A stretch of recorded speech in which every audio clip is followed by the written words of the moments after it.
Bismillahirrahmanirrahim. Assalamualaikum warahmatullahi wabarakatuh. Pada hari ini saya akan menyampaikan pertemuan 14 untuk mata kuliah Sistem Penunjang Keputusan yang berjudul, sebentar ya. Seharusnya bukan ini.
Nah, ini materi untuk pertemuan 14 itu tentang teknik simulasi ya, atau lebih dikenal dengan juga pemodelan ya. Jadi sekilas tentang simulasi itu kalau boleh didefinisikan bagaimana kita memodelkan bentuk kegiatan atau fisik menyerupai bentuk aslinya ya. Kalau itu adalah sebuah produk, berarti bagaimana nanti kita membuat produk yang serupa ya, atau paling tidak mewakili dari bentuk aslinya. Kalau itu adalah sebuah kegiatan atau proses bisnis, berarti kita bisa menjelaskan alur-alurnya ya, atau tahapan-tahapannya dari awal sampai akhir. Sehingga dari itu orang bisa mengambil sebuah keputusan. Sesuai tujuan utama kita di dalam sistem penunjang keputusan itu adalah membantu penggunanya untuk mengambil sebuah keputusan ya. Selanjutnya, nah ini. Dalam mempelajari sistem, ya, di sini dikatakan dalam mempelajari sistem dengan pendekatan eksperimental, baik dengan menggunakan sistem aktual maupun menggunakan model dari suatu sistem. Jadi, dikatakan di sini, kita membuat simulasi itu adalah pendekatannya bisa dalam bentuk praktis ya, atau praktek, atau dalam sebuah kegiatan, menggunakan sistem aktual menyerupai bentuk aslinya, bisa juga menggunakan pemodelan atau model ya, atau miniaturnya gitu ya, kalau itu adalah sebuah benda. Itu yang dikatakan simulasi. Yang kedua, eksperimen pada umumnya menggunakan model yang dapat dilakukan melalui pendekatan model fisik atau menggunakan model matematika. Nah, jadi jika itu adalah bentuk eksperimennya adalah ketika kita membuat simulasi itu menyerupai bentuk aslinya. Contoh, mungkin Anda pernah ke toko handphone ya, di sana ada kan bentuk produk miniatur ya. Jadi model handphone seperti ini, tipenya ini. Nah, itu adalah modelnya ya, dalam bentuk fisik. Tetapi model itu tidak harus selalu bentuk fisik juga. Bisa juga model itu dalam bentuk rumus atau formula matematika ya. Nah, dari rumus itu atau formula itu nanti si pengguna bisa menyimpulkan keputusan yang harus diambil ya. Terus model yang ketiga, yaitu pemodelan didefinisikan bisa juga yang ketiga itu adalah eksperimen dengan model matematika dilakukan dengan solusi analitis ya, analitis nih ya, atau menggunakan simulasi. Model simulasi merupakan alat yang cukup fleksibel untuk memecahkan masalah. Nah, paling gampang memang atau paling sederhananya ketika kita menggunakan simulasi ya, mensimulasikan atau menirukan. Sehingga memang orang tergambar ya di situ dengan adanya simulasi itu harapannya orang yang melihat, orang yang menonton itu bisa tergambar ya, oh yang akan dibuat itu nanti seperti ini misalnya ya. Oh hasil akhirnya itu seperti ini. Nah itu tergambar ya. Sebentar saya ambil dulu.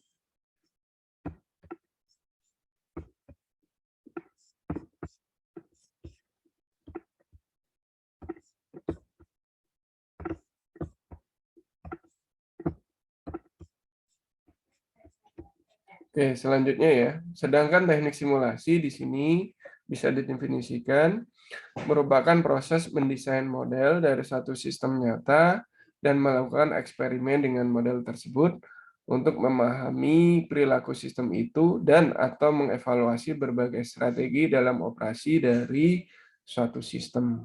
Jadi, kalau saya boleh menggarisbawahi di sini,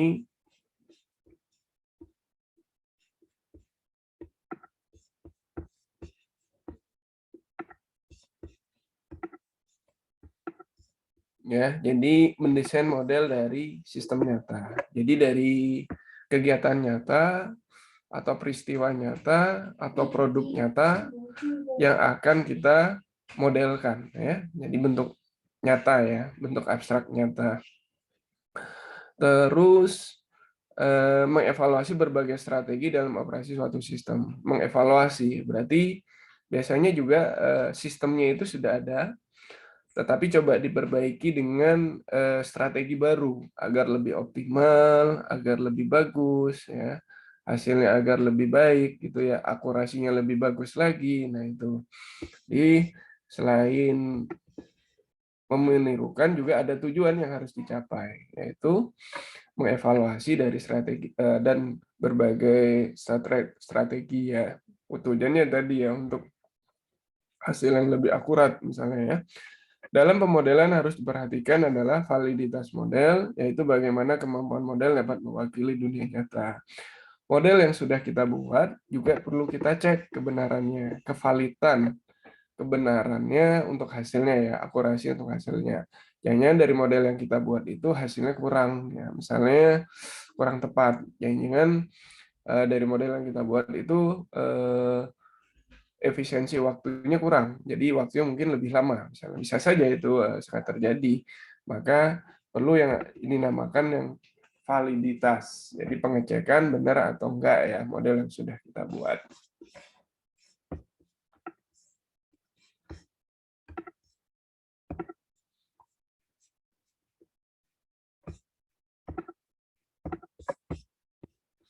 Oke, selanjutnya di sini validitas memiliki beberapa tingkatan. Jadi untuk mengecek kebenaran itu yang pertama adalah replicately valid, predictively valid, terus structurally valid ya. Replicate ya, yang di sini yang pertama, data yang dibangkitkan sama dengan data yang sudah ada dari sistem yang nyata. Jadi kita membuat simulasi, perhitungan nyatanya hasilnya misalnya adalah pilihannya adalah A ya. Begitu juga disimulasikan, ya, perhitungannya didapat menggunakan model matematika, hasilnya juga A. Nah, itu adalah dikatakan memang valid ya. Terus prediktifnya, prediksinya ya, data yang dibangkitkan diperkirakan atau terlihat sama dengan data yang sama dari dunia nyata.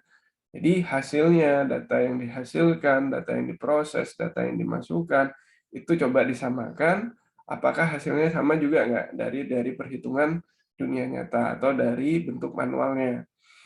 Oke, terus strukturnya.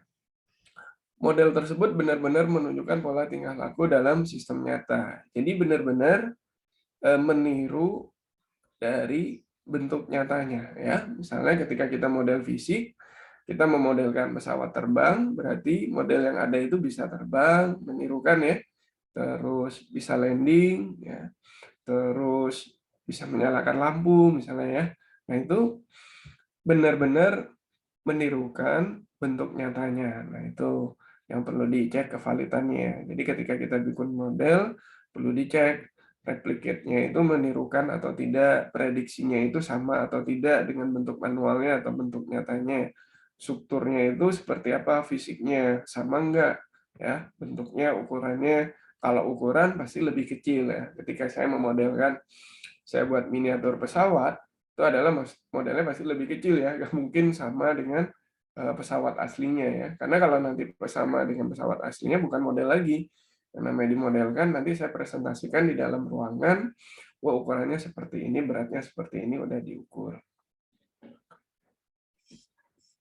Terus alat analisis ya. Sebagai alat analisis, model simulasi memiliki kelebihan dan kekurangan. Tentunya dengan metode atau cara simulasi ini punya plus minus ya. Kita bahas dari kelebihannya dulu. Tidak semua sistem dapat dipresentasikan dalam bentuk model matematika, sehingga model ini merupakan model alternatif. Jadi tidak semua model matematika itu diterapkan ke dalam beberapa kasus. Contoh ketika saya ingin memodelkan pesawat terbang, saya tidak bisa menggunakan model matematika. Jelas saya paling gampangnya buat miniaturnya, ya. Paling gampang ya, sederhananya seperti itu. Yang kedua, model yang sudah dibuat dapat dipergunakan berulang untuk menganalisa tujuan. Ya. Model yang sudah dibuat dapat dipergunakan berulang. Nah, itu enaknya ya kalau kita pakai model. Suatu saat ketika kita butuh ketemu orang atau ini ya mau presentasi, kita sudah punya model, tidak perlu bikin lagi ya, bisa digunakan lagi. Tiga, analisa dengan metode simulasi dapat dilakukan dengan input data yang bervariasi. Modelnya sudah ada, mau dicoba dengan inputan data yang berbeda, nah itu bisa dilakukan secara berulang-ulang, tidak ya. Yang keempat, model ini dapat mengestimasi performansi suatu sistem pada kondisi tertentu. Jadi kita bisa mengukur tadi tingkat akurasinya bagus atau tidak, lebih baik atau tidak gitu ya. Jadi itu performannya ya. Jadi kita bisa mengukur performan atau kinerja dari suatu model. Model ini memungkinkan untuk melakukan studi suatu sistem ya. Jadi kita mempelajari sistem itu. Jadi sistem ini apa ya layak untuk digunakan atau misalnya ketika nanti 1 tahun ke depan atau 2 tahun ke depan sistem ini bisa diperbarui kembali. Nah itu enaknya kalau kita bisa memodelkan ya. Itu kelebihannya. Tapi kekurangannya simulasi sistem hanya bisa mengestimasi karakteristik sistem nyata berdasarkan masukan tertentu. Jadi ada bentuk model simulasi sistem itu hanya seperti itu, tidak variatif ya. Jadi dia hanya inputannya harus menggunakan angka-angka. Kalau misalnya itu adalah sebuah pendapat atau opini, bagaimana? Nah, misalnya dia tidak bisa. Nah, itu salah satu keterbatasan. Yang kedua, harga model ini relatif lebih mahal dan memerlukan waktu yang cukup banyak untuk pengembangannya. Jadi memang kita harus mengalokasikan biaya yang tidak murah. Mengalokasikan waktu. Tidak sebentar waktunya. Bisa saja 1 tahun, 3 bulan, 5 bulan ya untuk mengerjakan. Itu baru membuat modelnya ya.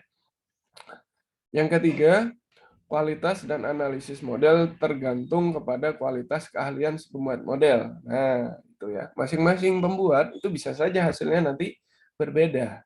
Si A membuat seperti ini, si B membuat seperti ini. Nah, itu bisa saja itu sangat terjadi perbedaan. Kenapa? Tergantung pada pemahaman dari si pembuat ya. Terus kekurangan lainnya di sini disebutkan tidak dapat ya tidak dapat menyelesaikan masalah, hanya dapat memberikan informasi dari mana solusi dapat dicari. Nah, terkadang seperti itu. Ya, jadi dia sifatnya hanya memberikan hasil atau informasi, tapi tidak menunjukkan solusi. Biasanya memang ketika sistem itu belum diupdate isinya, ya. Jadi misalnya ketika ada perubahan, sistem itu belum mengadopsi perubahan itu. Nah, itu akan terjadi seperti itu, ya.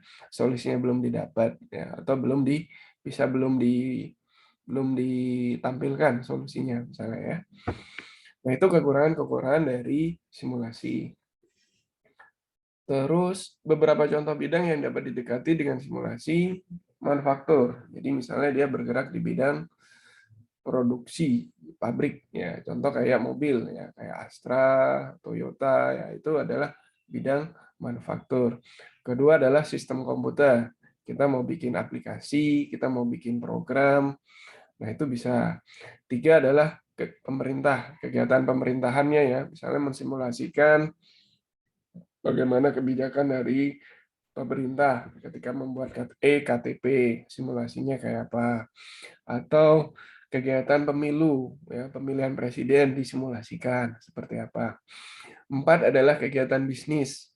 Bagaimana kita mendapatkan produk sampai menjual kalau pada sebuah perusahaan bisa disimulasikan. Bagaimana menawarkan produk yang sudah kita punya kepada customer itu bisa disimulasikan. 5 lingkungan dan sosial. Contoh kegiatan yang ada di lingkungan kita, RT RW yang apa yang kira-kira bisa disimulasikan ya ketika misalnya tentang keamanan. Nah, misalnya terjadi apa ya, pencurian. Bagaimana simulasinya pertama yang harus ditindaklanjuti oleh warga ya, melaporkan ya, atau ketika terjadi kebakaran, simulasinya seperti apa untuk pertolongan pertama sebelum pemadam kebakaran datang. Nah, itu bisa dilakukan ya. Terus beberapa hal yang perlu diperhatikan ketika memilih suatu model simulasi. Yang pertama adalah simulasi tidak dapat mengoptimasi performance sistem, tetapi hanya menggambarkan atau memberikan jawaban atas pertanyaan apa yang terjadi. Jadi dia tidak bisa mengoptimasi, ya, tidak mengoptimasi ya, tidak. Tetapi dia bisa bikin what if-nya. Ketika inputannya dikasih B, hasilnya apa? Ketika inputannya dikasih C, hasilnya apa? Itu bisa dibuat seperti itu. Atau yang kita kenal nanti what if-nya ya. Kedua, simulasi tidak memberikan pemecahan masalah, tetapi hanya menyediakan informasi yang menjadi dasar pengambilan keputusan. Nah, itu simulasi. Hasilnya memang tidak memberikan jalan keluar, tapi dari hasil itu membantu kita untuk mengambil sebuah keputusan bagi seorang manajer, ya, misalnya salah satu penggunanya nanti ya. Ketiga, simulasi juga tidak dapat memberikan hasil yang akurat atas karakteristik sistem jika datanya tidak akurat dan modelnya tidak dinyatakan dengan jelas. Inputannya yang sudah dimasukkan salah, hasilnya juga nanti salah misalnya ya. Atau pemodel yang dibuat itu memang kurang atau salah gitu sehingga nanti keluarannya pun juga salah ya. Nah, ini adalah ditinjau dari 3 dimensi yang berbeda ya. Model simulasi itu bersifat statis dinamis, stokastik deterministik, continue discrete. Ya, ini berlawanan ya. Dari dimensi statis dan dinamis. Kita tahu statis itu kan tetap ya, simulasinya tetap. Tapi kalau dinamis itu dia berubah-ubah ya. Contoh di sini statis dinamis digunakan untuk menggambarkan sistem yang bersifat statis maupun dinamis. Statis di mana keadaan suatu sistem tidak dipengaruhi oleh waktu. Jadi meskipun ada perubahan waktu, sistem itu tidak ada perubahan konstan gitu ya. Tetapi jika ada dinamis dia ada waktu ya. Misalnya ketika kita memasukkan data baru, data yang lama itu akan digantikan atau tidak. Nah, kalau ada waktu misalnya expired, ya, berarti ada digantikan ya. Misalnya ketika yang data lama dihapus, masuk data baru. Nah, itu dinamis. Tapi kalau statis, semua data akan dimasukkan dan akan diperhitungkan terus-menerus karena statis ya.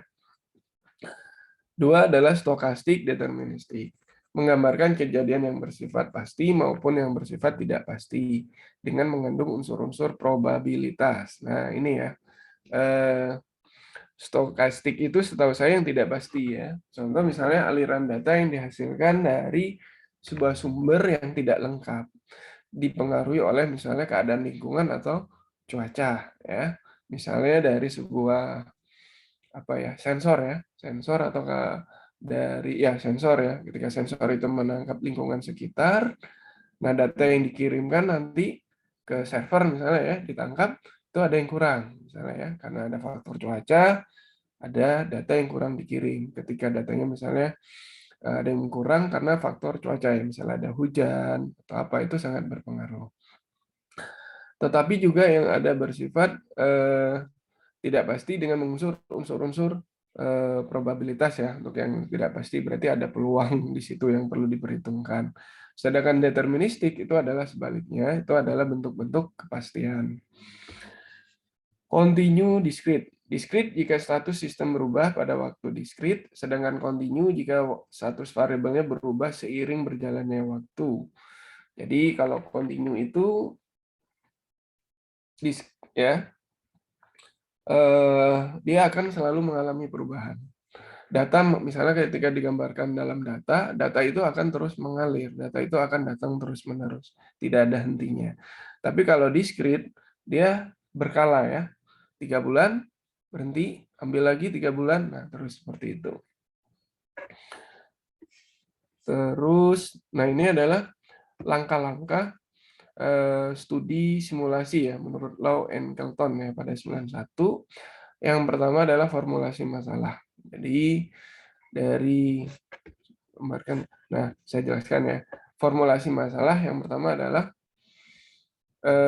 berangkat dari permasalahan. Apa permasalahannya ya? Pasti dimulai dari situ. Misalnya orang apa ya? Permasalahannya adalah